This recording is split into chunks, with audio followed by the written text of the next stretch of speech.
يا سلام يا سلام يا سلام يا جماعة الخير، السلام عليكم ورحمة الله وبركاته. تاهل على ربي. كم جرت نجافة يا كيسني بجنا جراتني اللي جرى الحمد لله والله العظيم بابو. بلبلكين يا وي نتفقاته كبلبلكين اللي متي كبلبلكين ababasi keessaan ol dhuftuudha yani ababooluma si qobaatti gurguramtu jechuudha.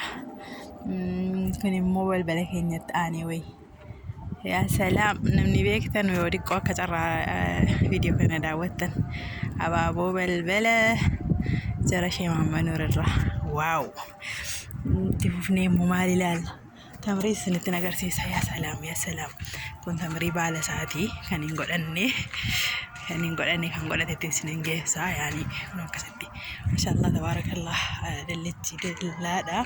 yaa salaam kun hundi tamriidha yani awwal marraadhaaf kan taa'ee naaf daawwadha. yaa salaam waa utuun gisee hunda keessa jiraadhe tamrii jechuun kun nuti yani namni tamrii hin beekne jira jedhee osoo hin taane kun tamriidha. jala akkasuma itti kaatee bakka danuu qabutti hin deemna. واو ما شاء الله ما شاء الله. واو إيش سامو دي كله دابو ملني سون. لا يا سلام الله ما شاء الله ما شاء الله ما شاء الله. بيا كان يتكون ترى ميتي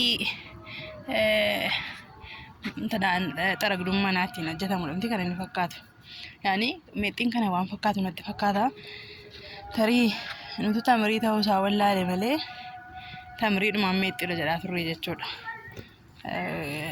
Yani garaagarummaa wayii waan qabu waan natti hin fakkaanneef maashaallah tabaarakallah akka caalaa jira.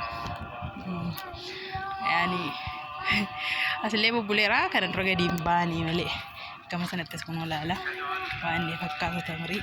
yaa salaam yaa rabbi biyya keenya illee akkana nu godhe wallahi tamriin akkasitti dagaagee jee maa adri baay'ee tokko nama gammachiisan jedhe yani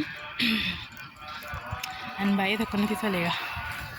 waaw maashaallah maashaallah maashaallah maashaallah maashaallah. نستلي تمري لا يا سلام بيا ربي نيبس يا ربي بيا كان لك كلتنو يبس تلت الإرادة هنا بودا mana mau belajar kita kerja. Ay, akkas itti jirra gaa kunoo hordoftoota Chaayinaa ala keenya isinis baga nuuf jiraattan bakka jirtanitti nagaaniif rahmanni rabbii isinii wajjin haa jiraatu.